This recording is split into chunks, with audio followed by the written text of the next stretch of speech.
What if your procrastination wasn't a weakness, but actually the key to unlocking your greatest achievements? In this exclusive guide, you'll discover how to turn your brain's resistance into unstoppable momentum. Trick yourself into success. Audiobook. Introduction. Everything you've been told about beating procrastination is a lie. The countless productivity hacks, morning routines, and willpower strategies. They're not just ineffective, they're actively sabotaging your success. Right now, you're sitting with a familiar weight of unfinished tasks. That important project you've been meaning to start. The email you need to send. The decision you keep postponing. Each day you promise yourself, tomorrow will be different, yet find yourself caught in the same cycle of delay and self-doubt. But here's what no one has told you. Your procrastination isn't the enemy. It's a misunderstood ally. A powerful force that can be redirected to fuel extraordinary achievement. The real problem isn't your lack of discipline or motivation. It's that you've been fighting against your brain's natural patterns instead of working with them.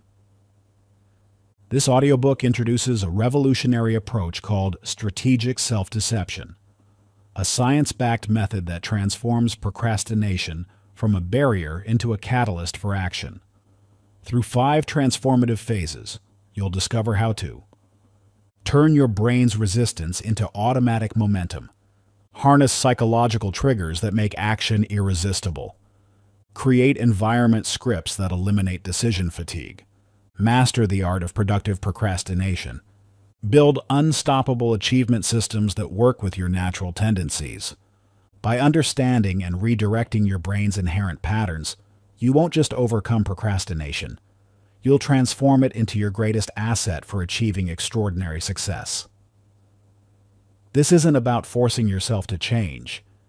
It's about aligning your actions with your brain's natural tendencies to make achievement inevitable. Chapter 1. The Battle in Your Brain. You've done everything right. The morning sun streams through your window as you sit at your meticulously organized desk, fresh coffee steaming beside your carefully prepared to-do list. You've followed all the productivity advice: waking up early, exercising, meditation, healthy breakfast. This is finally going to be the day you conquer that important project. Then it begins. Your brain, that remarkable organ that's helped humanity achieve countless breakthroughs, starts its subtle sabotage. Just check email first, it whispers. You should really organize your files before starting. An hour disappears into a rabbit hole of preliminary research. Another 30 minutes vanish as you convince yourself that reorganizing your workspace will somehow make the task easier. By noon, despite your perfect morning routine and genuine intentions, you've managed to accomplish everything except the one thing that actually matters. Sound familiar? This isn't a failure of willpower or discipline. It's your brain doing exactly what it evolved to do over millions of years. Avoid uncertainty and seek immediate rewards. Modern neuroscience has revealed something fascinating about procrastination. It's not a character flaw, but a natural consequence of how our brains process potential threats and rewards. Research has shown that when we face tasks that trigger uncertainty or discomfort, our amygdala, the brain's threat detection center, activates as if we're facing physical danger. This triggers what neuroscientists call the threat response cascade, leading us to instinctively avoid the perceived threat by seeking comfort in easier, more immediately rewarding activities. Take Elon Musk's early days at PayPal, where his tendency to hyper-focus on coding while avoiding critical business decisions nearly derailed the company. Instead of fighting this tendency, Musk studied his own behavior patterns and made a surprising discovery. His procrastination wasn't random. It followed predictable patterns tied to specific types of tasks and times of day. This insight led him to develop his famous time blocking system, where he works with his brain's natural rhythms rather than against them. By understanding that his tendency to dive deep into technical problems wasn't a flaw, but a feature of his brain's wiring, Musk transformed what could have been a career-limiting weakness into one of his greatest strengths. He didn't eliminate his procrastination. He redirected it, using his brain's natural tendency to avoid certain tasks as a signal for what needed systematic attention. This brings us to you and your brain's unique patterns. The key to transformation isn't fighting your procrastination, but understanding it as valuable feedback. Your brain isn't your enemy. It's sending you sophisticated signals about how it naturally processes different types of tasks and challenges. Take Alexandra, a graphic designer who struggled with client projects despite genuine passion for her work. Rather than berating herself for procrastination, she began tracking when and how her brain created resistance. She discovered that her procrastination peaked when starting new projects, but disappeared once she was in the flow. This insight led her to develop a warm-up routine, starting each project with simple sketches rather than diving straight into final designs. By working with her brain's natural tendency to ease into challenging tasks, she transformed her productivity without fighting her natural patterns. Your path to extraordinary achievement begins with this same kind of self-awareness. Tonight, I want you to try something different. Instead of making another plan to do better tomorrow, spend 5 minutes documenting your resistance patterns today. When did you procrastinate? What tasks triggered avoidance? What activities did your brain suggest as alternatives? Don't judge or try to fix anything. Simply observe and note the patterns. This simple exercise isn't just about gathering data. It's the first step in decoding your brain's natural operating system. By understanding these patterns, you'll begin to see your procrastination not as an obstacle to overcome, but as valuable feedback guiding you toward more effective ways of working with your brain's natural tendencies. Your challenge. For the next 3 days, keep a small notebook nearby. Each evening, spend 5 minutes noting when you felt resistance during the day and what alternative activities your brain suggested. Don't try to change anything yet. Just observe and document. This awareness is the foundation for everything that follows. Chapter 2. The Motivation Myth. It's happening again. Late at night, you're deep into YouTube watching someone share their incredible transformation story. Your heart races as you imagine your own breakthrough. This is it, the spark you've been waiting for. You grab your notebook, sketch out an ambitious plan, and fall asleep dreaming of all you'll accomplish tomorrow. Morning arrives.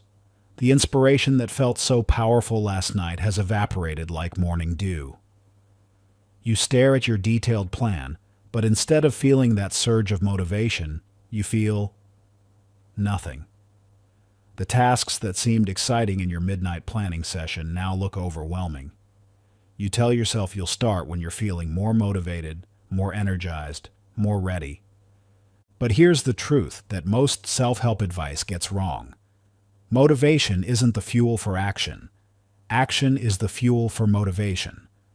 Waiting to feel motivated before taking action is like waiting to feel fit before going to the gym. It's backward thinking that guarantees failure. The science behind this is fascinating. Research has shown that the brain's reward centers respond more strongly to progress than to plans.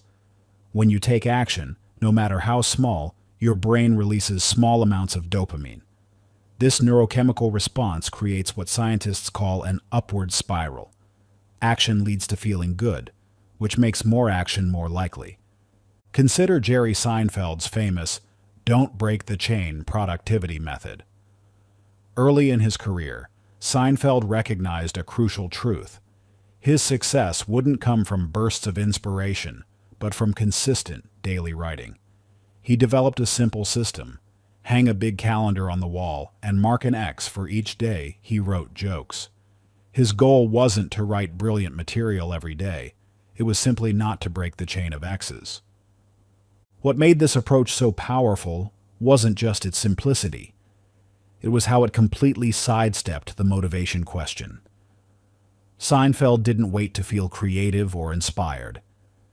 He understood that the act of writing would generate its own momentum.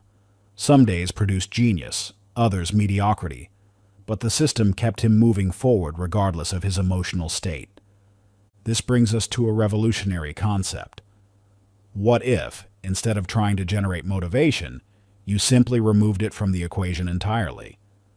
What if you built systems that worked whether you felt motivated or not? Take Cassie, an engineer who struggled with consistent exercise. Like many, she'd start strong whenever motivation struck, only to abandon her routine when that initial enthusiasm faded.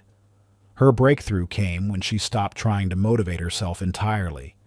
Instead, she created what she called her robot routine. Every day at 6 p.m., her phone would buzz. No decision-making, no internal debate, no need for motivation. When the buzz happened, she put on her workout clothes and walked out the door. The first week was mechanical and joyless. But something interesting happened by week 2.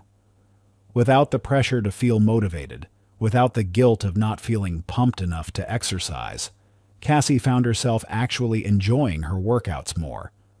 By removing motivation from the equation, she'd accidentally discovered it, but only after she stopped chasing it.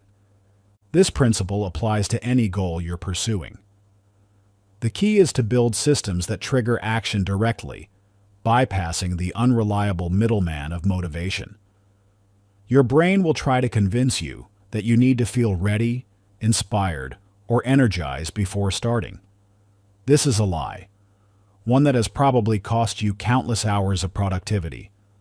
The most successful people aren't more motivated than you. They've just learned to act without requiring motivation. They understand that motivation is a byproduct of action, not a prerequisite for it. Here's your challenge. Right now, not later, not when you feel more ready. Pick the smallest task from your procrastination list. Something that would take 2 minutes or less to complete. Now, without preparation, without planning, without trying to feel motivated, stand up and do it. Don't break this moment by thinking about it. Move before your brain can generate resistance. This isn't just about completing one small task. It's about experiencing firsthand how action precedes motivation. Feel how different this is from your usual pattern of waiting to feel ready. Notice how completing even a tiny task creates its own energy, its own momentum. The path to extraordinary achievement isn't paved with motivation. It's built on the humble foundation of consistent action, regardless of how you feel. Your challenge is to embrace this truth not just intellectually, but through immediate action. Stand up now. 2 minutes. Go. Chapter 3. The Environment Edge. You're sitting in your usual spot right now, maybe your desk, your couch, or your favorite coffee shop. Take a moment to look around. What do you see? A phone within arm's reach? A stack of papers? Your laptop? These aren't just objects. They're silent directors choreographing your every move, shaping your decisions before you even make them. Think about your morning routine. Did you consciously decide to check your phone first thing today? Or did its presence on your nightstand make that choice for you? Was picking up that coffee a deliberate decision? Or did muscle memory take over the moment you walked past your kitchen counter? The truth is more unsettling than you might think. Your environment is making most of your decisions for you. The science of environmental psychology reveals a startling reality. Up to 95% of our daily actions are driven by our surroundings, rather than conscious choice. This isn't just about willpower or habits. It's about the invisible architecture of our lives that shapes our behavior at a fundamental level. Observe the revolutionary approach Steve Jobs took when designing Pixar's headquarters. In 2000, Jobs faced a critical challenge. Pixar's artists, animators, and programmers were naturally isolating themselves in department-specific areas, limiting the cross-pollination of ideas that he knew was crucial for innovation. The traditional solution would have been to mandate more meetings or create forced collaboration initiatives. Instead, Jobs made a radical decision. He placed the building's only bathrooms in a central atrium. This seemingly simple choice forced everyone to converge in one space multiple times a day, creating unavoidable opportunities for spontaneous interaction. He then added a massive central mailroom, a cafe, and the main conference rooms to this area, essentially making it impossible for employees to avoid crossing paths with colleagues from other departments. The results were extraordinary. Projects that once suffered from communication gaps began flowing smoothly. Ideas that might never have crossed departmental lines started cross-pollinating. Even more fascinating, employees reported feeling more creative and collaborative, despite being unaware that their environment was orchestrating these interactions. This principle extends far beyond office design. Your brain is constantly scanning your environment for cues about what to do next. These cues trigger automatic responses that bypass your conscious decision-making process entirely. This is why putting your running shoes by the door makes you more likely to exercise, why keeping healthy snacks visible leads to better eating habits, and why the mere presence of your phone can reduce your cognitive capacity, even when it's turned off. The implications of this understanding are revolutionary for overcoming procrastination. Instead of trying to force yourself to be more productive through sheer willpower, you can engineer your environment to make productive actions inevitable and procrastination nearly impossible. Take Jake, a freelance animator who struggled with consistent work habits when he transitioned to working from home.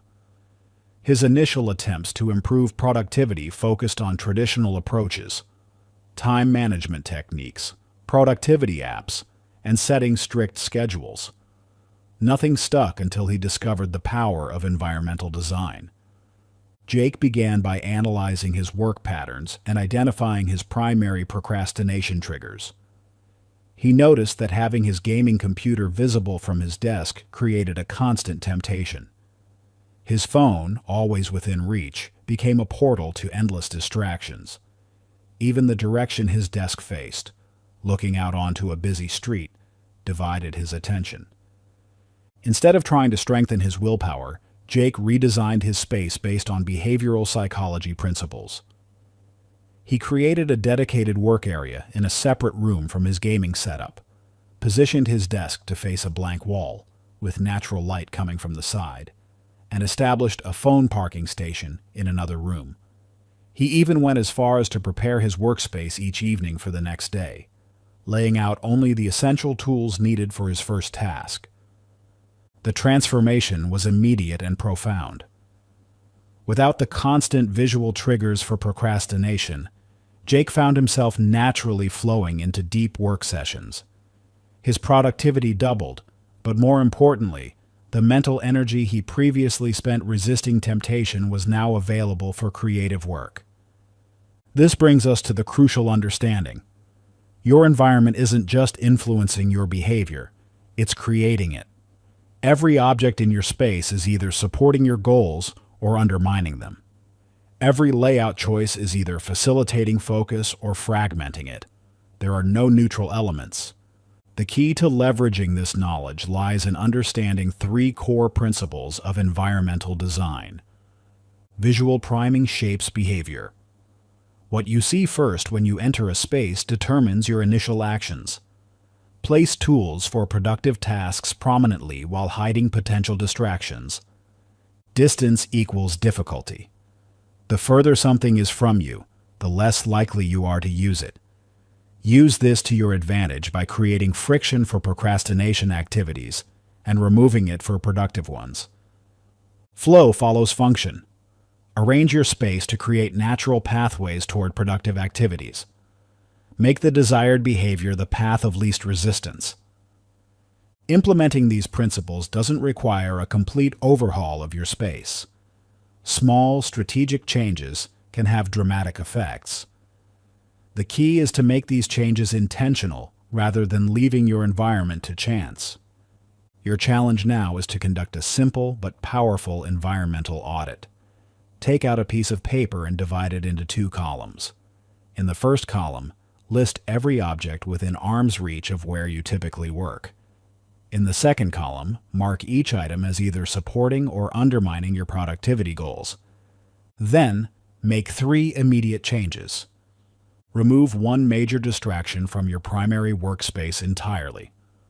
Add one visual cue that triggers your most important daily task. Create one friction point that makes your favorite procrastination activity slightly more difficult to start. This isn't about creating a perfect environment. It's about tipping the scales in favor of productivity. Your surroundings are already controlling your behavior. It's time to take control of your surroundings. Chapter 4. The Hidden Math of Action. E equals T times U divided by R times N. This simple formula, scribbled on a coffee-stained napkin by behavioral economist Dr. Daniel Kahneman during a casual lunch conversation, holds the key to understanding why you take immediate action on some tasks while endlessly delaying others. It's not about willpower or character. It's pure mathematics running in your subconscious mind. Every time you face a task, your brain performs this lightning-fast calculation.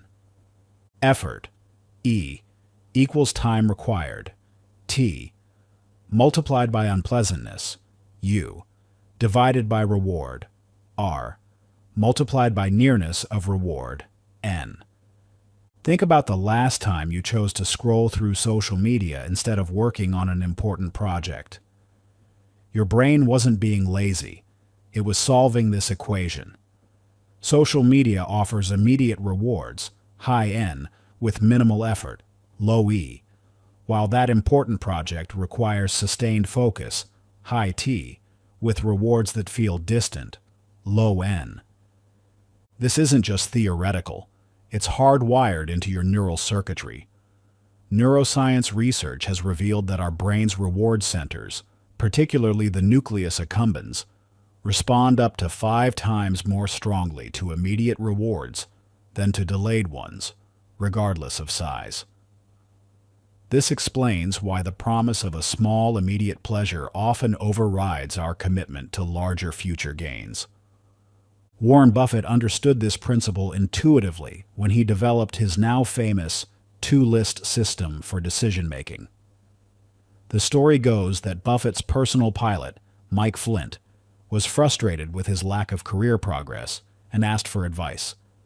Buffett had him write down his top 25 career goals. Then came the crucial twist. He asked Flint to circle just the top 5 goals. "What about the other 20?" Flint asked. "Those become your avoid-at-all-costs list," Buffett replied. "No matter what, these things get no attention until you've succeeded with your top 5. This system works because it aligns perfectly with our brain's reward calculations. By ruthlessly eliminating competing priorities, Buffett's method increases the perceived nearness and magnitude of rewards for the most important tasks. Instead of diluting our brain's reward anticipation across 25 goals, we concentrated on 5, dramatically shifting the effort-reward equation in favor of action. The key to beating procrastination isn't fighting these calculations. It's manipulating them in your favor.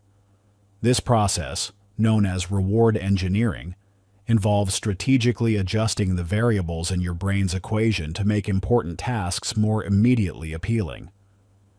Daniel, a software developer, discovered this principle by accident while struggling with a major code refactoring project.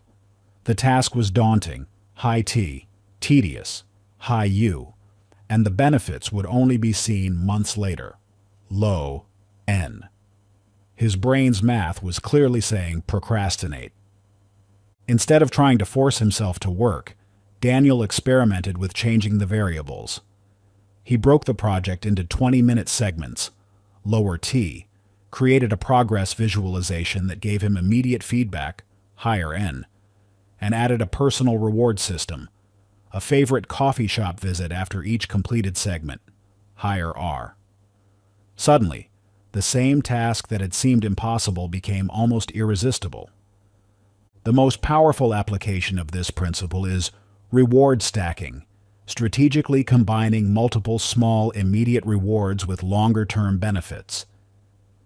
Research shows that when we layer different types of rewards, our brain's response is not merely additive, but multiplicative. Think about your own procrastination equation. For any task you're avoiding, there are at least 3 variables you can adjust. Time. Break it into smaller chunks to reduce the perceived effort cost. Reward. Add immediate micro-rewards to complement long-term benefits. Nearness. Create progress markers that provide instant feedback. The real magic happens when you combine these strategies. Instead of trying to motivate yourself with distant outcomes alone, build a reward ladder that gives your brain something to grab onto at every step. Your challenge now is to apply this formula to a task you've been avoiding. Take 3 minutes to write down. 1 way to reduce the time effort required. 1 immediate reward you can attach to completion. 1 method of making progress more visible. Don't just think about it. Physically write these down right now.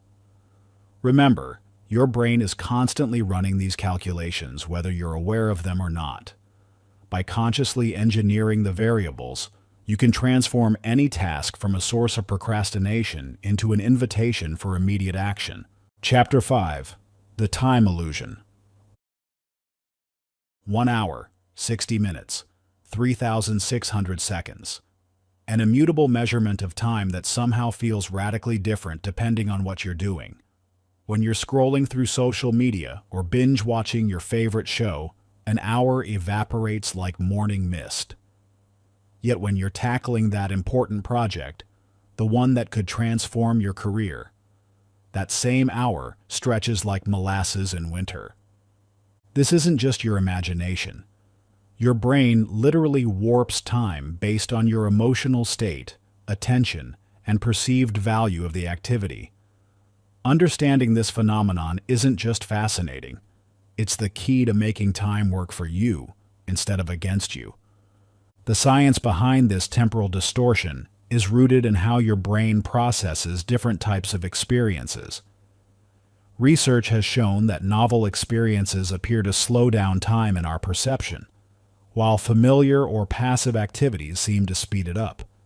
This explains why childhood summers felt endless, while recent years seem to fly by. Your brain pays more attention to new experiences, essentially taking more mental snapshots and creating a denser perception of time. But here's where it gets interesting. You can actively manipulate this mechanism to your advantage. Jeff Bezos demonstrated this principle masterfully when he implemented the 2-pizza team rule at Amazon. The story goes beyond just keeping teams small enough to be fed by 2 pizzas. It reveals a deeper understanding of temporal psychology. In Amazon's early days, Bezos noticed that larger teams not only moved slower, but actually experienced time differently. Projects that should have taken weeks stretched into months as team members fell into what he called temporal diffusion, where responsibility and urgency became diluted across too many people.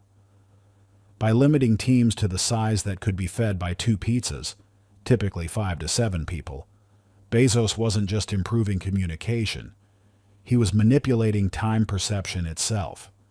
Each small team operated with heightened urgency and clearer ownership. The same 1-hour meeting that felt endless with 15 people became focused and productive with 6. Team members reported that time seemed to move differently. Deadlines felt more immediate, decisions came faster, and progress accelerated.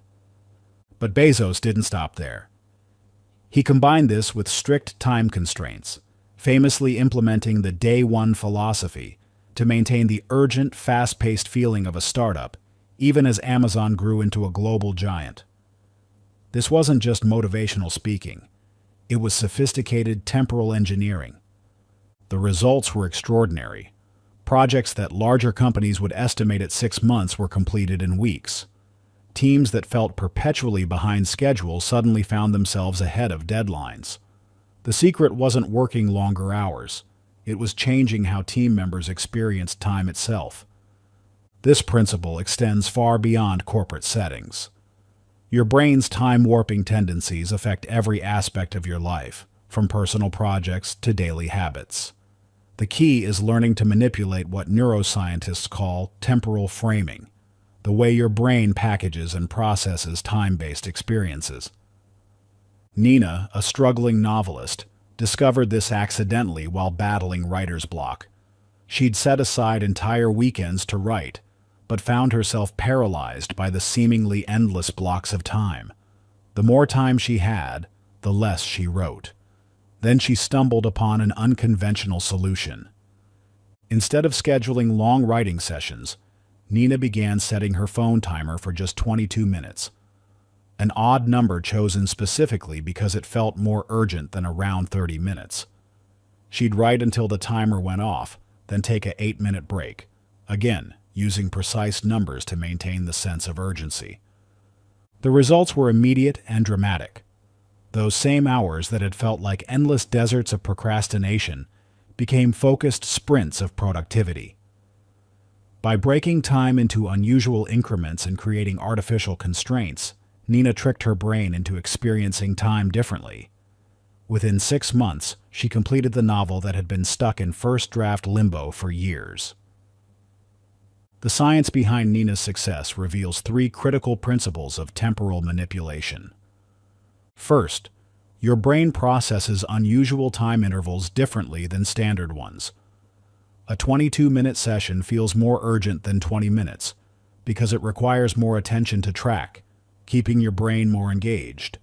Second, shorter intervals with clear endings trigger what psychologists call the goal gradient effect, the tendency to accelerate effort as we approach a finish line. By creating multiple small finish lines instead of one distant deadline, you can maintain consistent momentum. Third, precision in time measurements increases psychological engagement. When you tell your brain approximately an hour, it relaxes. When you specify 52 minutes, it pays attention. These principles can be combined into a powerful technique called temporal priming, strategically structuring time to create optimal psychological states for different types of work. Here's how it works in practice. For creative tasks that require flow, use longer odd-numbered intervals, 37 minutes, 43 minutes, to maintain focus while avoiding the complacency that comes with round numbers. For administrative tasks that you tend to procrastinate on, use shorter, precise intervals, 14 minutes, 18 minutes, to create a sense of urgency and manageable chunks. For learning and skill development, use ascending intervals, 17 minutes, then 23, then 31, to gradually extend your focus while maintaining engagement. The key is customization. Your brain's temporal sweet spots may be different from others.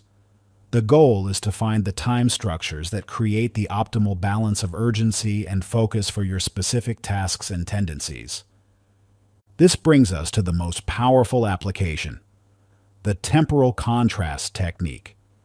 Just as a chef uses contrasting flavors to enhance each taste, you can use contrasting time experiences to enhance productivity. After a period of intense, time-bounded focus, allow yourself a brief period of timeless flow, like a 10-minute walk without checking the clock. This contrast makes returning to focused work more effective. Your brain's perception of time isn't fixed. It's a tool you can learn to wield.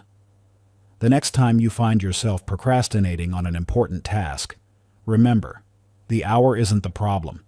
It's how you're experiencing that hour that makes all the difference. Chapter 6. The 5-second decision. 5, 4, 3, 2, 1. In that brief countdown lies the difference between action and inaction, between progress and stagnation.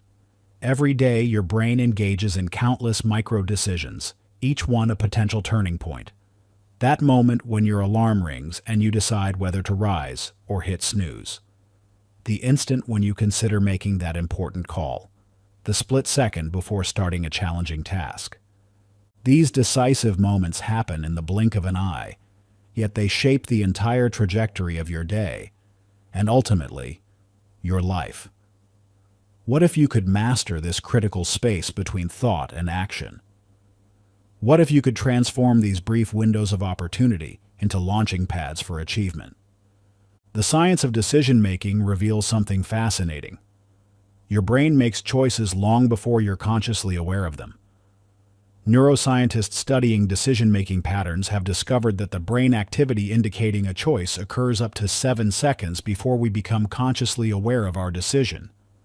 This means your actions are often determined in that subtle space between unconscious impulse and conscious thought. This insight revolutionized life for Mel Robbins, whose struggle with anxiety and procrastination had left her career stalling and her personal life in shambles.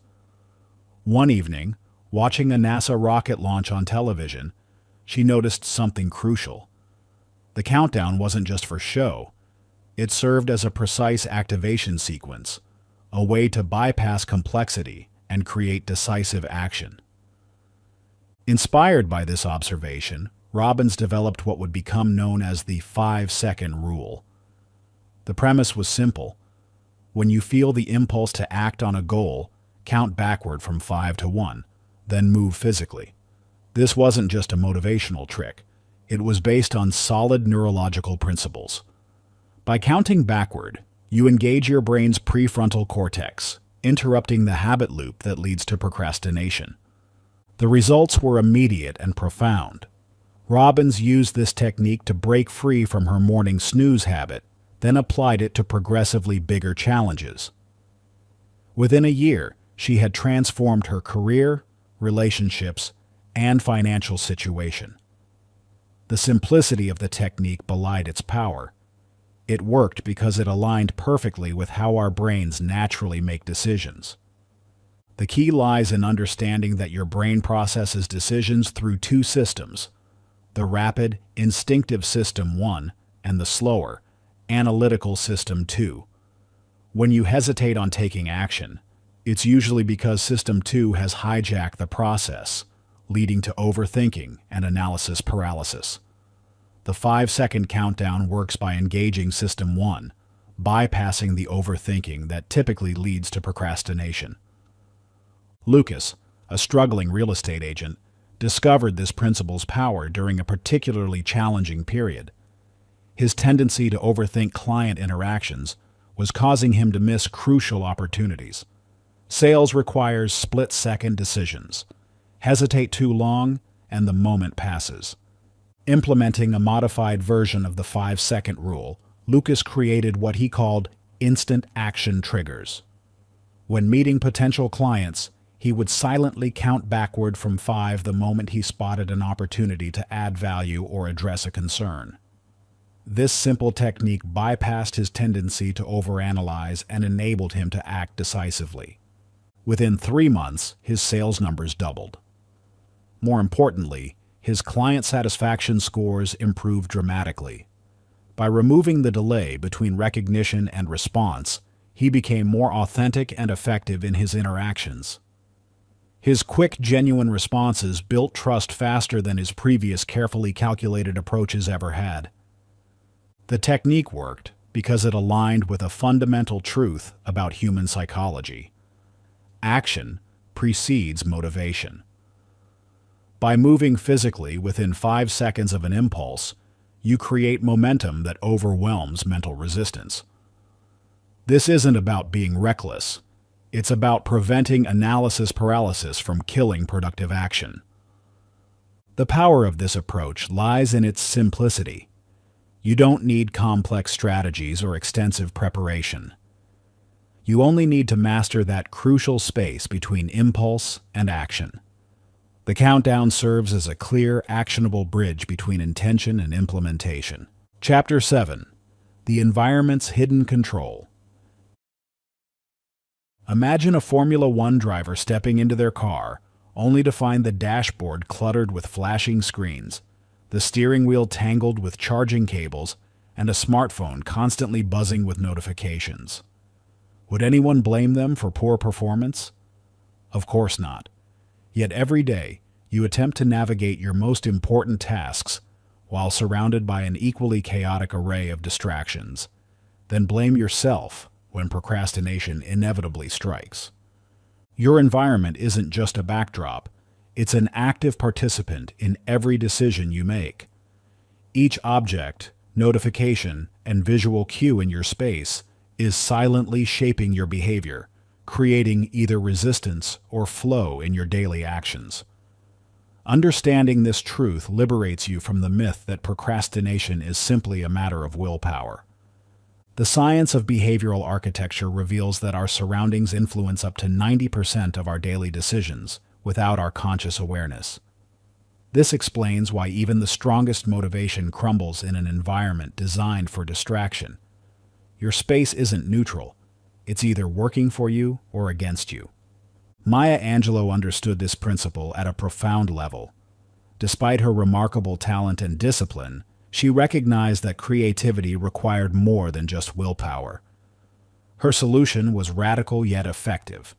She would rent a sparse hotel room in every city she wrote in, bringing nothing but legal pads, a Bible, and a bottle of sherry.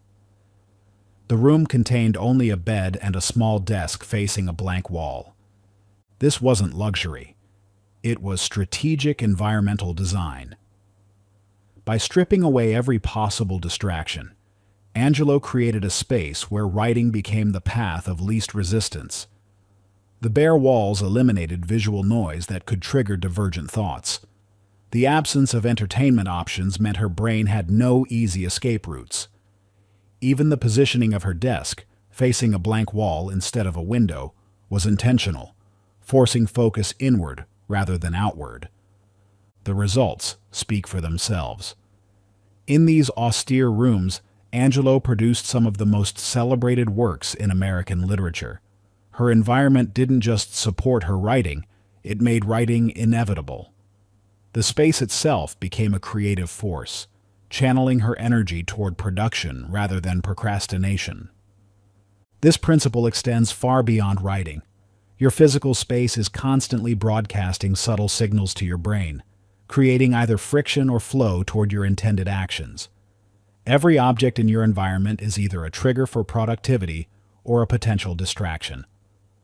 The key is learning to read these signals and then deliberately redesign your space to make procrastination physically difficult. Ramon, an editor transitioning to remote work, discovered this truth through painful experience. His home office, originally set up as a casual workspace, had become a maze of procrastination triggers. His gaming console sat visible in his peripheral vision, his phone remained within arm's reach, and his desk faced a window overlooking a busy street. After studying environmental psychology, Ramon embarked on a radical redesign of his workspace. He created what he called his productivity temple, a space engineered specifically for focused work. The transformation included: his gaming setup was moved to a separate room, creating physical distance between work and leisure. His desk was repositioned to face a minimal wall decorated only with his quarterly goals. His phone gained a dedicated parking spot outside his office during work hours. The lighting was adjusted to mimic his most productive workspace from his former office. The impact was immediate and profound. Without the constant visual reminders of potential distractions, Ramon's brain stopped generating excuses for procrastination. His environment now guided him naturally toward productive states, making focus the default rather than the exception. The most powerful aspect of environmental design is that it works even when willpower is low. Unlike motivation, which fluctuates daily, your environment maintains constant influence over your behavior. By intentionally structuring your space, you create a powerful ally in your battle against procrastination. The key is understanding that every object in your environment is either promoting or preventing your desired behavior. That stack of unread books isn't neutral. It's either inspiring action or generating guilt. That visible phone isn't just a tool. It's a constant invitation to distraction. Your space is speaking to you constantly through these objects, either supporting or sabotaging your intentions. Now it's time to turn this knowledge into action. Your challenge is to conduct an immediate environment audit. Take out your phone and photograph your primary workspace. Study that image for 3 full minutes, identifying every single object that has triggered procrastination in the past week. Then, make one immediate physical change to your environment. Right now, before moving on. Remove one distraction, adjust one element, or optimize one aspect of your space. This isn't about creating a perfect workspace. It's about taking the first step toward making your environment work for you rather than against you. What one change will you make right now? Chapter 8. The Power of Unfinished Business. You're watching your favorite show, completely absorbed in a pivotal scene. The tension builds, the music swells, the main character is about to make a life-changing decision, and suddenly your screen goes black. Power outage. How does your brain react? That gnawing sensation of incompletion isn't just frustration. It's one of the most powerful psychological forces you possess. This same feeling haunts you when you leave tasks unfinished. That project proposal sitting at 80% completion. The half-organized closet. The email draft you haven't sent. Each incomplete task creates a subtle psychological tension that your brain desperately wants to resolve. While this tension often feels like a burden, it's actually a hidden superpower in disguise. The Zeigarnik effect, named after Soviet psychologist Bluma Zeigarnik, reveals that unfinished tasks create a cognitive tension that commands our attention until completion. This isn't just an annoying quirk of human psychology. It's an evolutionary advantage that kept our ancestors alive by ensuring they completed vital tasks. Your brain literally cannot let go of unfinished business. Ernest Hemingway masterfully exploited this psychological principle in his writing routine. Rather than writing until he was completely drained each day, he deliberately stopped mid-scene, often mid-sentence, when his writing was flowing best. This seemingly counterintuitive approach created an irresistible psychological hook that drew him back to work the next morning. The best way is always to stop when you are going good, Hemingway explained. That way your subconscious mind will work on it all the time. By intentionally leaving his work unfinished at a high point, he transformed the Zeigarnik effect from a source of anxiety into a powerful motivational force. This principle extends far beyond writing. Your brain's completion bias can be strategically leveraged to overcome procrastination in any area of life. The key is understanding that unfinished tasks aren't just responsibilities. They're psychological triggers that can be intentionally set to create productive tension. The most effective application of this principle isn't leaving tasks randomly incomplete, but rather engineering strategic stopping points that create maximum psychological pull. This means identifying the peak tension moments in any task, points where completion feels most urgent and satisfying. Consider how video game designers use this principle. They don't let you save your game at any random point. They strategically place save points just before major rewards or challenges, creating an irresistible urge to continue playing. You can apply this same psychology to your most important tasks. Michelle, a freelance graphic designer, struggled with project procrastination until she discovered the power of strategic incompletion. Instead of trying to complete designs in one sitting, she began deliberately stopping at specific points in her creative process, right after sketching the initial concept, but before adding color, or after perfecting one key element, leaving related elements untouched. This approach transformed her workflow. Each incomplete element created a psychological itch that her brain needed to scratch. Rather than forcing herself to work through willpower, she found herself naturally drawn back to her projects, eager to resolve the tension of unfinished elements. Her productivity doubled, not through working longer hours, but by aligning her task management with her brain's natural tendencies. The key to Michelle's success wasn't just leaving things unfinished, it was choosing the right stopping points. She learned to identify what she calls tension peaks, in her creative process, moments where the next step feels most compelling. By deliberately pausing at these points, she created psychological hooks that pulled her back into action. This strategy can be applied to any task or project. The secret lies in breaking work into segments that end at points of maximum psychological tension. Think of it like creating your own cliffhangers, strategic pauses that make your brain crave completion. Chapter 9. The Power of Microscopic Action.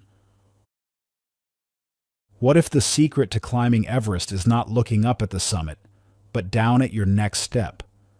Your brain freezes when facing massive challenges. That promotion you're pursuing, the business you want to start, the novel you dream of writing. These grand aspirations often paralyze rather than motivate, leaving you stuck in a cycle of inaction and self-doubt. But hidden within this paralysis lies a profound truth about human psychology and achievement that will transform how you approach every goal. When you stare at a mountain summit, your brain's threat response activates with surprising intensity. It's not just metaphorical overwhelm. Your nervous system literally treats massive goals as threats, triggering the same stress responses that protected our ancestors from predators. Your palms sweat, your heart races, and your mind floods with reasons to delay. This biological reaction makes procrastination not just likely, but nearly inevitable, hardwired into your neural circuitry. The solution isn't greater motivation or stronger willpower. These traditional approaches often backfire, creating more resistance. It's understanding how your brain processes commitments and leveraging this knowledge to bypass resistance entirely. This is where the science of micro-scaling transforms everything you thought you knew about achievement, offering a revolutionary path forward. James Clear's transformation from a devastating baseball injury to becoming a leading expert on habit formation illustrates this principle perfectly. After a horrific accident in high school left him in a coma, Clear's recovery journey seemed impossibly daunting. Rather than focusing on his ultimate goal of returning to sports, he began with a commitment so small it seemed almost meaningless: doing one push-up per day. This singular choice would reshape not just his recovery, but his entire understanding of human behavior. This wasn't just about starting small.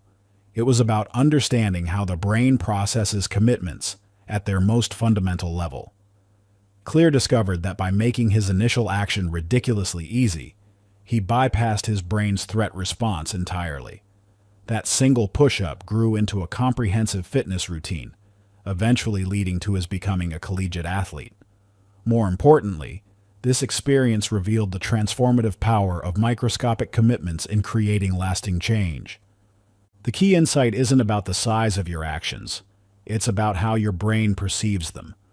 When a commitment feels small enough to be almost laughable, your brain's resistance mechanisms don't activate. It's like sneaking past your mental bouncer while they're distracted. This psychological sleight of hand opens the door to extraordinary achievement through ordinary actions. This principle extends far beyond physical goals, reaching into every aspect of personal growth and achievement. Your brain processes all commitments through the same fundamental mechanisms, whether they're physical, intellectual, or creative challenges. Whether you're writing a book, building a business, or learning a new skill, the psychology remains constant. Microscopic commitments bypass resistance and create momentum. The real magic happens in how these tiny actions compound over time, creating a cascade of positive changes. Each micro-commitment creates what neuroscientists call a success trigger, a small win that releases dopamine and builds momentum. These aren't just steps toward your goal. They're psychological dominoes that make subsequent actions easier and more natural, creating an upward spiral of achievement. Olivia, a former corporate employee, transformed her dream of entrepreneurship through this exact approach. After years of procrastinating on starting her online business, she abandoned her all-or-nothing mentality that had kept her stuck. Instead of trying to build an entire business plan, she committed to spending just 2 minutes each morning brainstorming product ideas. This tiny commitment became her gateway to action. Those 2 minutes regularly stretched into longer sessions, not through force or discipline, but through natural engagement and genuine interest. Within 6 months, this microscopic commitment had grown into a thriving online boutique, generating consistent revenue. The key wasn't working harder. It was making the initial commitment so small that her brain couldn't find a reason to resist. The science behind this approach is fascinating and well documented. Research shows that the brain's perception of task size directly influences procrastination likelihood. Tasks that feel manageable trigger approach motivation. We naturally want to engage with them. Conversely, tasks that feel overwhelming trigger avoidance responses, regardless of their actual difficulty or importance. This explains why you might spend hours scrolling through social media, small manageable actions, while avoiding important projects, perceived as large, threatening commitments. By consciously manipulating this perception through microscaling, you can hack your brain's natural tendencies and redirect them toward meaningful achievement. The 2-Minute Revolution Challenge will demonstrate this principle in action. Select your most procrastinated project, the one that's been haunting your to-do list for weeks or months.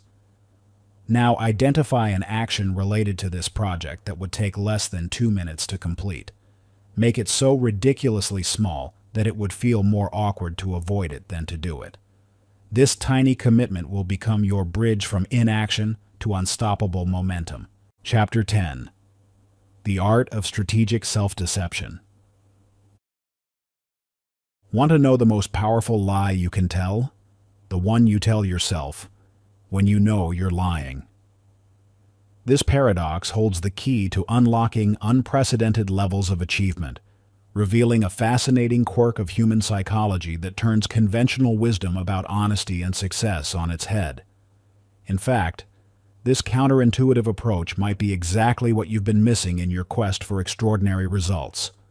Your brain operates on 2 distinct levels: the conscious mind that knows the full scope of challenges ahead, and the subconscious mind that can be strategically misdirected for your benefit.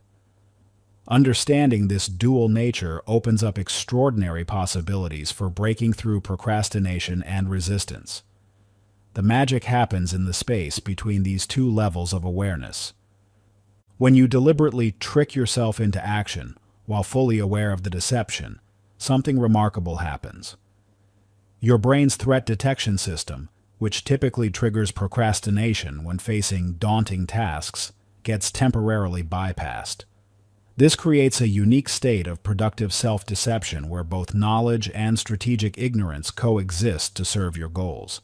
It's like having a secret superpower that activates precisely because you acknowledge its artificial nature. Richard Branson's journey with Virgin Airlines perfectly illustrates this principle. When launching the airline, Branson knew the immense complexities and challenges of entering the aviation industry. However, he deliberately maintained what he later called productive delusion, consciously downplaying obstacles while being fully aware of their magnitude. This wasn't denial or naive optimism. It was strategic self-deception at its finest. He embraced the paradox of knowing, yet choosing not to know. Instead of letting his mind fixate on the overwhelming details of aircraft regulations, route planning, and competitive challenges, Branson focused on simple, engaging questions like, how can we make flying fun? He knew he was selectively ignoring crucial difficulties, but this strategic self-deception allowed him to maintain momentum where others would have become paralyzed by the full scope of the challenge. His conscious choice to compartmentalize complexity became his competitive advantage. This approach isn't about denying reality. It's about temporarily restructuring your perception of it to enable action. Your brain responds differently to, I'm building an airline, versus, I'm solving one interesting problem about air travel. The outcome is identical, but the psychological impact varies dramatically. This subtle shift in framing, can make the difference between paralysis and progress. The key is maintaining awareness of the deception while still allowing it to work its magic. Think of it like watching a magic show. You might know it's an illusion, but that knowledge doesn't diminish its effectiveness. Similarly, acknowledging your strategic self-deception doesn't reduce its power to drive action. In fact, this awareness enhances its impact by turning it into a conscious tool rather than an unconscious coping mechanism. Thomas, a struggling novelist, discovered this principle accidentally while battling severe writer's block. After months of staring at a blank document, overwhelmed by the magnitude of writing a novel, he started pretending he was just writing casual emails to a friend about an interesting story idea. This conscious pretense, which he knew was false, transformed his entire creative process. The self-imposed illusion became his bridge to real achievement. Each day, Thomas would lie to himself about just writing another quick email, all while fully aware he was actually crafting his novel. This strategic self-deception bypassed his brain's resistance to the daunting task of writing a book. Within 6 months, he had completed his first draft, simply by maintaining this productive pretense. His success came not from denying the reality of his goal, but from consciously reframing it in a way that enabled consistent action. The power of this approach lies in its transparency. When you acknowledge the deception up front, it becomes a tool rather than a crutch. It's like having an inside joke with yourself, one that consistently produces results despite, or perhaps because of, its obvious nature. This conscious collaboration with your own psychology creates a unique form of mental leverage. The productive pretense exercise will help you implement this principle immediately. Choose your most challenging current task, the one your brain automatically resists.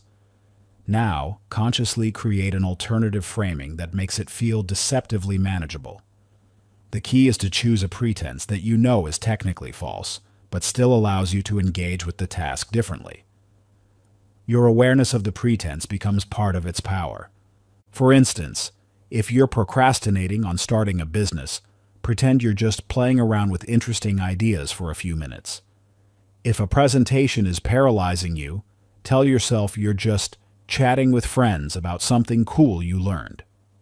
The conscious acknowledgement that you're engaging in strategic self-deception actually enhances its effectiveness rather than diminishing it. This transparency with yourself creates a powerful alliance between your conscious and subconscious mind. This exercise isn't about fooling yourself permanently. It's about creating a productive cognitive environment that enables action. The more openly you acknowledge the pretense, the more effectively it works as a tool for bypassing resistance and generating momentum. Your conscious participation in the deception transforms it from a mere psychological trick into a sophisticated strategy for achievement. What's the most empowering lie you can tell yourself today, knowing it's a lie, to drive action toward your most important goal? Your answer to this question might just unlock the next level of your potential. Chapter 11. The Productive Procrastinator. You'll never stop procrastinating, and that's exactly how you'll succeed. This statement might seem like heresy after everything we've explored about overcoming procrastination, but it holds a powerful truth that could revolutionize your productivity. What if your tendency to procrastinate isn't a flaw to be eliminated, but a force to be redirected? Every time you avoid one task, you're inevitably drawn to another. This natural tendency creates an energy, an avoidance energy, that most people waste fighting against. But this energy, when properly channeled, can become your secret weapon for extraordinary achievement. The key isn't to stop procrastinating. It's to procrastinate strategically. Think of procrastination like water in a river. You can try to block it completely, but the pressure will keep building until it breaks through. Or you can create channels that direct that same force toward turning productive wheels. This is the essence of structured procrastination, the art of using your natural avoidance tendencies to accomplish meaningful work. Lin-Manuel Miranda's journey with Hamilton provides a fascinating example of this principle in action. While working on In the Heights, Miranda found himself consistently procrastinating on script revisions by reading Ron Chernow's biography of Alexander Hamilton. Instead of fighting this tendency, he leaned into it. Those procrastination sessions sparked the initial ideas for what would become one of the most successful musicals in Broadway history. What's particularly revealing about Miranda's experience is that he didn't try to force himself back to his original task. Instead, he recognized that his procrastination was leading him towards something equally valuable. This wasn't random avoidance. It was his creative mind naturally gravitating toward a project that would ultimately prove more impactful than what he was supposed to be doing. The key insight here is that procrastination often reveals what truly engages us. When we constantly avoid certain tasks in favor of others, we're receiving valuable signals about where our energy naturally wants to flow. The trick is learning to structure our responsibilities so that this natural flow serves our larger goals. This requires a fundamental shift in how you view task management. Instead of maintaining a simple to-do list, you need to create what I call a procrastination pyramid, a strategic hierarchy of tasks that makes productive procrastination inevitable. At the top, place important but slightly intimidating tasks that you're likely to avoid. Below them, position equally valuable but more engaging tasks that you naturally gravitate toward. Isabella, a marketing professional, mastered this approach while building her own business. Rather than fighting her tendency to procrastinate on client reports, she structured her days so that her procrastination activities were actually building blocks for her side business. When avoiding a particularly daunting report, she would procrastinate by working on her business website, engaging with potential customers, or creating content for her brand. The brilliance of Isabella's approach wasn't that she stopped procrastinating, it was that she made her procrastination productive. Every time she avoided one important task, she accomplished another. Within 18 months, her procrastination project had grown into a thriving business that eventually allowed her to leave her corporate job entirely. This strategy works because it aligns with your brain's natural tendencies rather than fighting against them. When you feel resistance toward one task, instead of forcing yourself to push through or falling into unproductive avoidance, you simply pivot to another valuable activity. This maintains momentum while respecting your brain's need for psychological variety. The priority pivot technique makes this practical and repeatable. Start by identifying your high-resistance tasks, the ones you consistently avoid. Then, instead of trying to force yourself to complete them immediately, create a list of equally important but more engaging tasks that you can pivot to when avoidance strikes. The key is ensuring that these alternative tasks genuinely advance your goals rather than just filling time. Here's where most productivity systems go wrong. They assume all procrastination is negative and try to eliminate it entirely. But your procrastination tendencies are trying to tell you something important about your natural work rhythms and preferences. By listening to these signals and structuring your work accordingly, you can transform procrastination from an obstacle into an ally. Your challenge now is to create your own procrastination pyramid. Take your current to-do list and reorganize it into 3 tiers.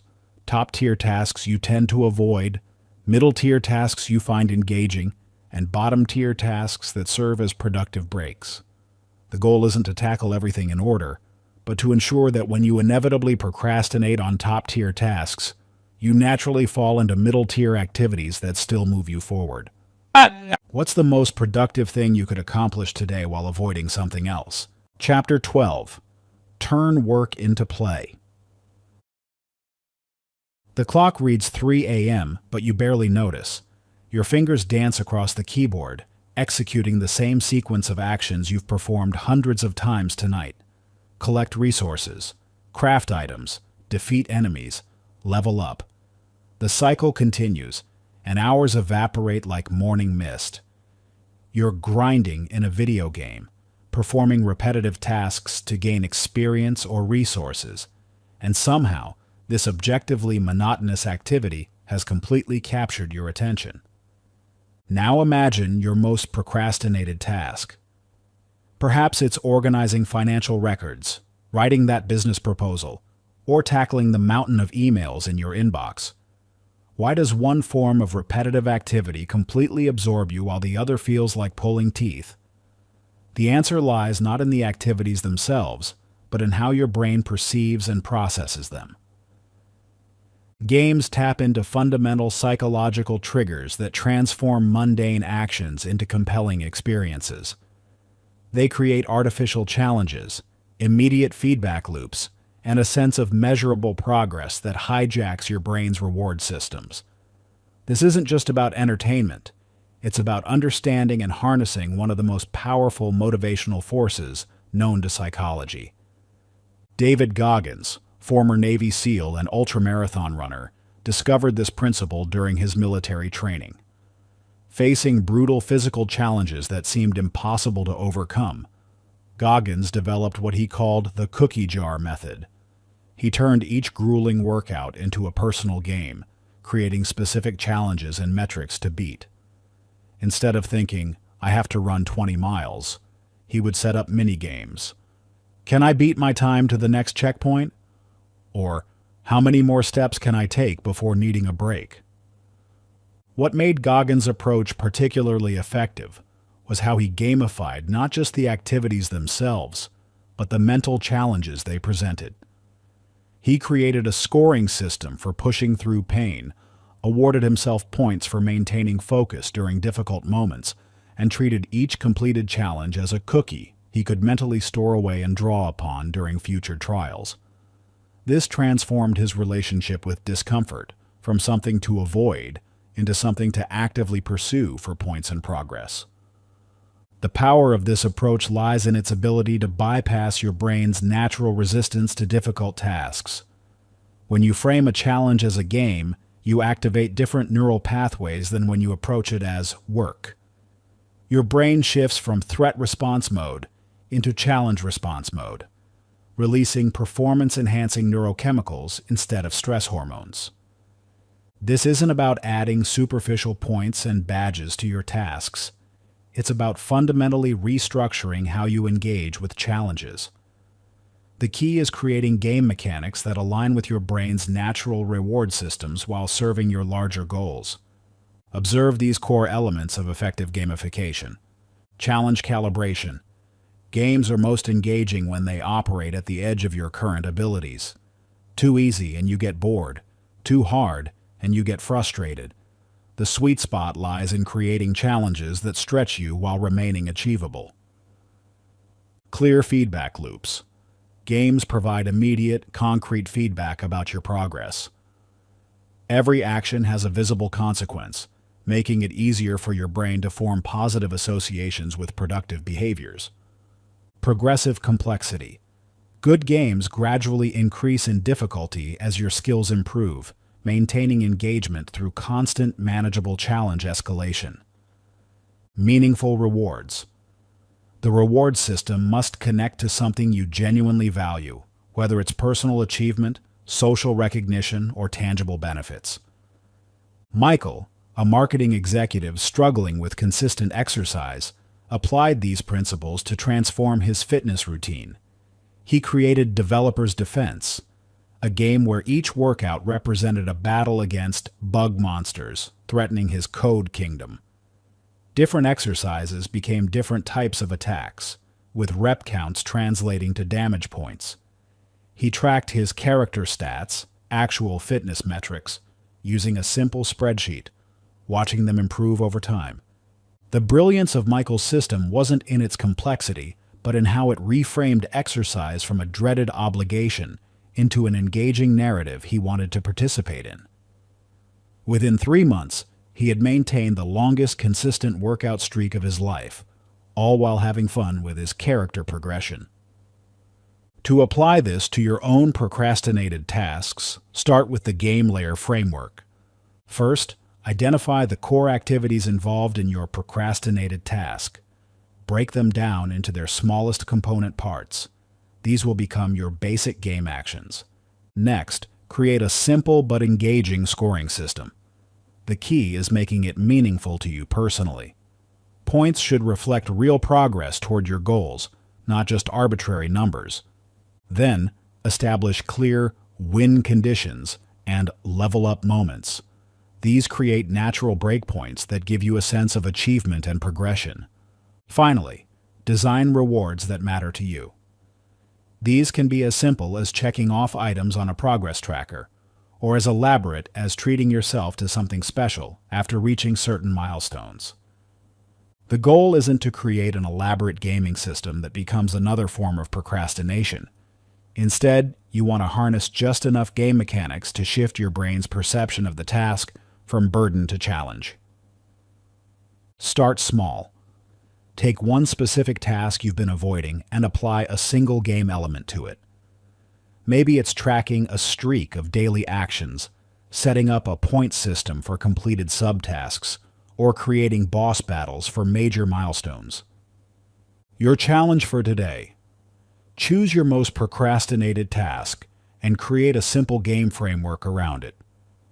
Include these 3 elements: a basic scoring system, how you'll measure progress; 3 levels of achievement, beginner, intermediate, expert; 1 meaningful reward for reaching each level.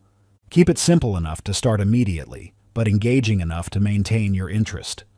Remember, the best game is the one you'll actually play. What kind of game will you design to level up your productivity? Chapter 13. The Power of Productive Uncertainty. The Wright brothers never saw a complete blueprint of a working airplane before they flew. And that's exactly why they succeeded. Think about that for a moment. While their contemporaries spent years drafting detailed plans and seeking perfect understanding, Orville and Wilbur were in a field, testing, failing, and learning through action. They didn't wait for complete clarity. They created it through movement. You're sitting there right now, probably with several ideas, projects, or changes you want to make in your life. But something holds you back. You tell yourself you need more information, more planning, more certainty before you can begin. This seems logical, responsible even. Yet this very reasoning, this quest for perfect clarity, might be the sophisticated cage keeping you trapped in inaction. Your brain craves certainty. It's a survival mechanism hardwired into your neural circuitry. Uncertainty triggers the same threat response in your amygdala as physical danger. This explains why you feel that subtle resistance when facing unclear outcomes. Your brain is literally treating uncertainty as a threat to your survival. But here's the paradox. Clarity doesn't come from thinking and planning. It comes from action and engagement. This isn't just motivational rhetoric. It's backed by cognitive science. Your brain creates new neural pathways through experience, not through contemplation. The more you engage with uncertainty, the more your brain adapts to handle it effectively. Sarah Blakely, the founder of Spanx, embodies this principle perfectly. When she had the initial idea for footless pantyhose, she didn't conduct extensive market research or write a detailed business plan. She didn't have manufacturing experience or industry connections. What she did have was a prototype cut from her own pantyhose, and the willingness to take action before having all the answers. Blakely spent 2 years working her day job while developing Spanx in the evenings, learning as she went. She didn't wait to understand every aspect of the hosiery industry. She started making phone calls to manufacturers. When they dismissed her, she drove to North Carolina and started visiting manufacturing plants in person. Each action, regardless of outcome, provided clarity for the next step.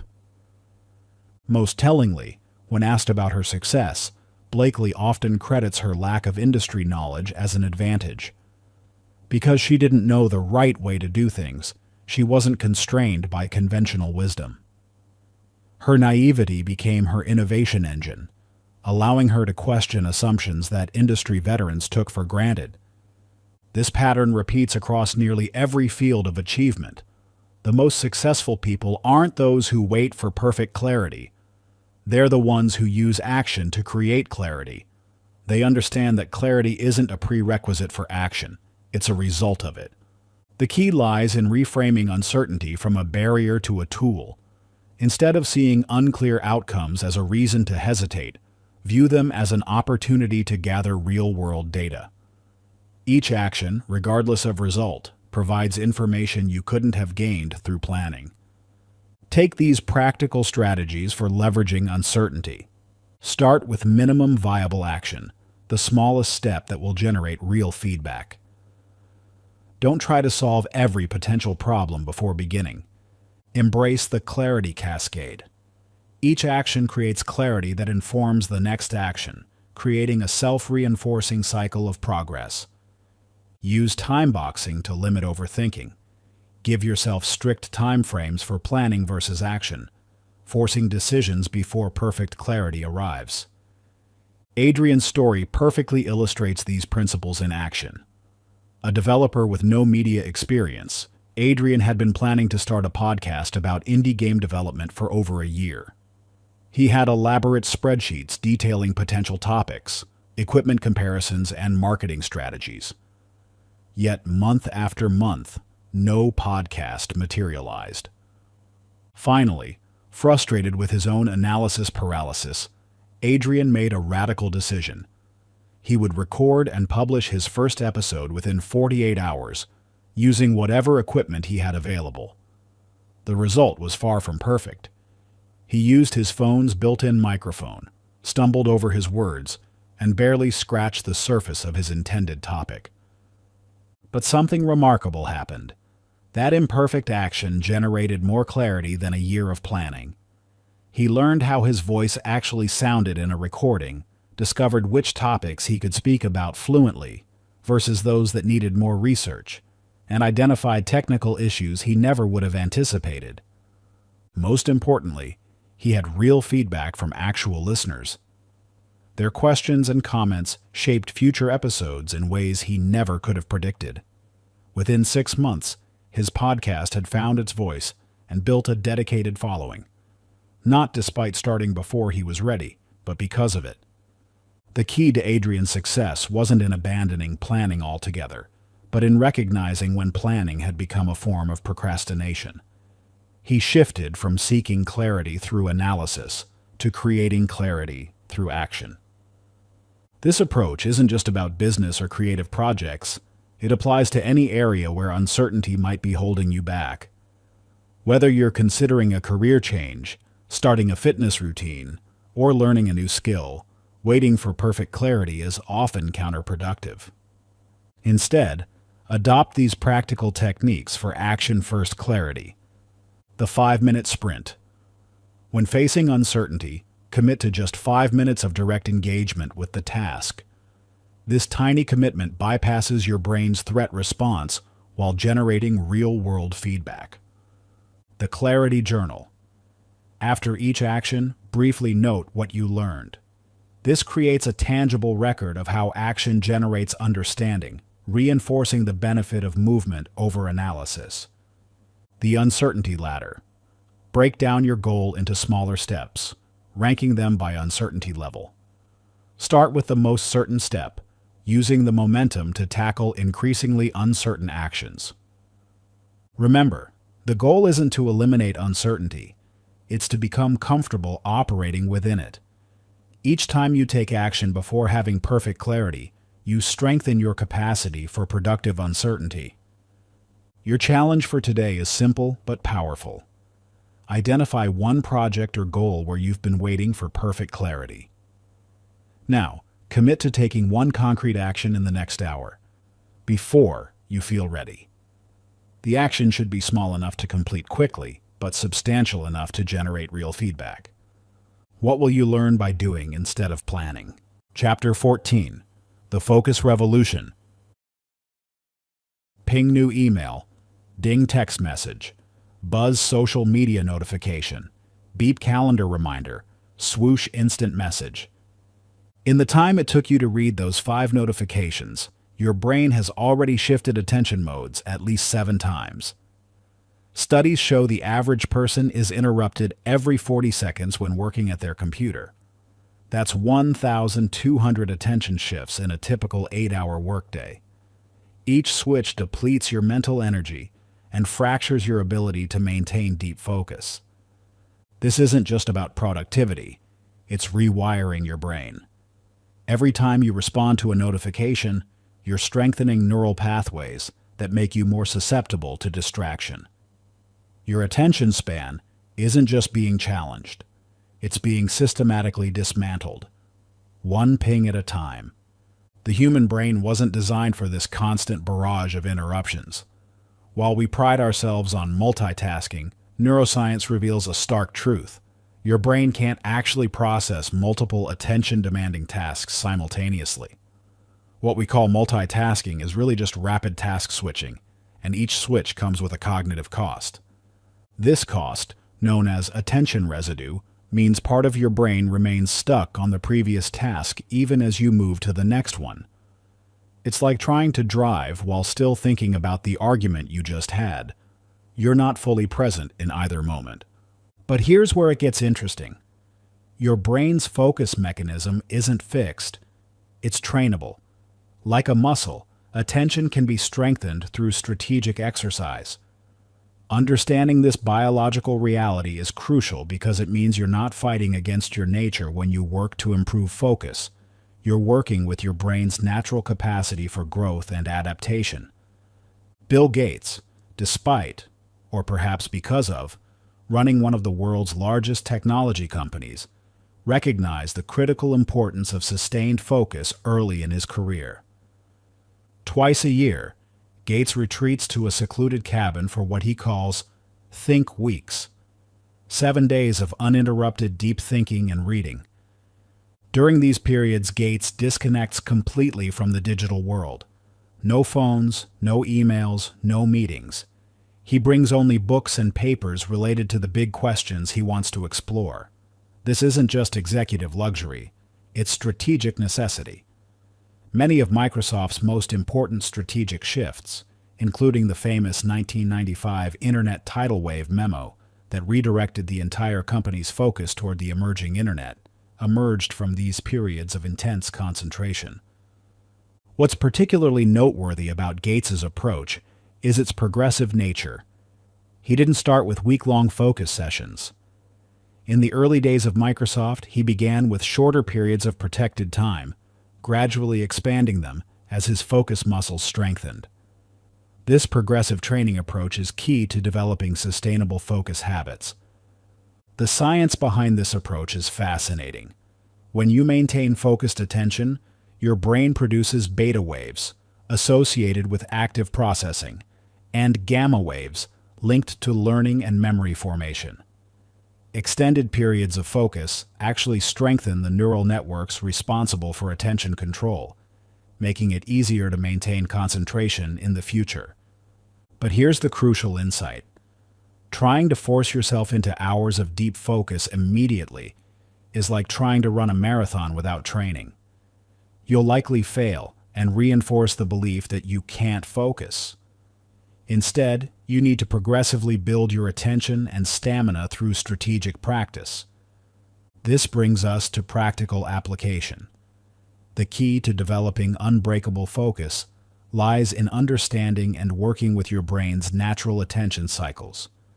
Research shows that our brains naturally oscillate between periods of high focus and necessary recovery. Fighting this pattern is counterproductive. Working with it is transformative. Start by creating what neuroscientists call attention anchors, environmental and behavioral triggers that signal to your brain it's time for deep focus. This might include physical anchors like a specific workspace cleared of distractions, temporal anchors like consistent focus periods, sensory anchors like background music or white noise, ritual anchors like a pre-focus routine. The goal isn't to maintain perfect focus indefinitely. That's neither possible nor desirable. Instead, Aim to create protected periods of concentration that gradually increase in duration as your focus muscles strengthen. Lily's story perfectly illustrates how this progressive approach transforms performance. As a medical student struggling with information overload, Lily found herself constantly switching between textbooks, online resources, and study guides, retaining little despite hours of studying. After multiple failed exams, Lily discovered the concept of progressive focus training. She started small, using a simple timer to create 10-minute blocks of completely uninterrupted study time. During these periods, she would focus on a single topic, ignoring all distractions. Between blocks, she allowed herself short recovery periods. The key to Lily's success was consistency and gradual progression. Each week, she increased her focus blocks by 5 minutes. Anytime she struggled to maintain attention, she would drop back to the previous level until it felt comfortable again. She tracked her progress in a simple journal, noting both her focus duration and the quality of her concentration. Within 3 months, Lily could maintain deep focus for 45-minute stretches. Her exam scores improved dramatically, not because she was studying more, but because she was studying with complete attention. More importantly, she reported feeling less mentally exhausted at the end of each day, despite accomplishing more. The most surprising benefit came in other areas of her life. As her focus muscles strengthened, she found herself more present in conversations, more engaged in lectures, and better able to resist digital distractions during leisure time. The skills she developed through deliberate practice transferred to all aspects of her life. This brings us to your transformation. The path to unbreakable focus starts with a single step: creating your first focus block. Right now, your brain is probably offering reasons why you can't start today. Too busy, too many responsibilities, too many urgent tasks. This is exactly why you must start now. Your challenge is simple but powerful. Set a timer for 10 minutes. During this time, work on one important task with complete focus.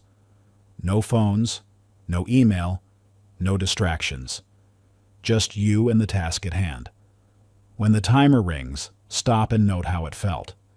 Don't judge your performance. Simply observe your experience. This isn't about achieving perfect focus immediately. It's about taking the first step in training your attention muscles. Tomorrow, you'll do it again, gradually building the neural pathways that make sustained focus possible. What will you discover in your first 10 minutes of truly uninterrupted focus? Chapter 15. The Energy Advantage.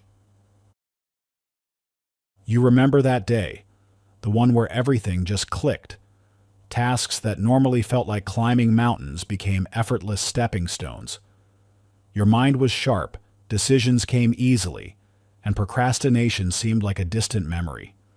By evening, you'd accomplished more than you typically manage in 3 days. But here's what you might not realize. Trying to replicate that day's schedule without understanding the invisible force that made it possible is like trying to catch lightning in a bottle. That force? Your biological energy rhythm. And it's the key to consistent, sustainable action. Most productivity advice focuses on time management, but time is just the container. Energy is the content. You can have all the time in the world, but without the right energy, you'll still find yourself scrolling through social media instead of tackling important tasks. The science behind this is fascinating. Your brain operates on a complex series of biological rhythms that influence everything from cognitive function to willpower. These aren't just simple sleep-wake cycles. They're intricate patterns of peak performance and necessary recovery that repeat throughout your day. Let's talk about how Tony Robbins, known for his incredibly demanding speaking schedule, maintains his legendary energy levels. While many assume it's pure stamina or motivation, the reality reveals a sophisticated understanding of personal energy management. Robbins doesn't just power through. He strategically designs his schedule around his natural energy peaks. Before giving a major presentation, Robbins engages in what he calls priming, a morning routine that includes physical movement, breathing exercises, and cold water immersion. But what's less known is how he structures his entire day around his body's natural rhythms. He front-loads his most demanding speaking engagements during his peak energy windows, typically mid-morning to early afternoon. During one particularly challenging tour, Robbins was scheduled to speak for 12 hours daily for 4 consecutive days. Instead of trying to maintain constant high energy, he broke his presentations into 90-minute segments aligned with his body's natural ultradian rhythm, the cycle of peak performance and recovery that occurs throughout the day. Between segments, he would completely disconnect for 15 to 20 minutes, allowing his energy to naturally replenish. The results were remarkable.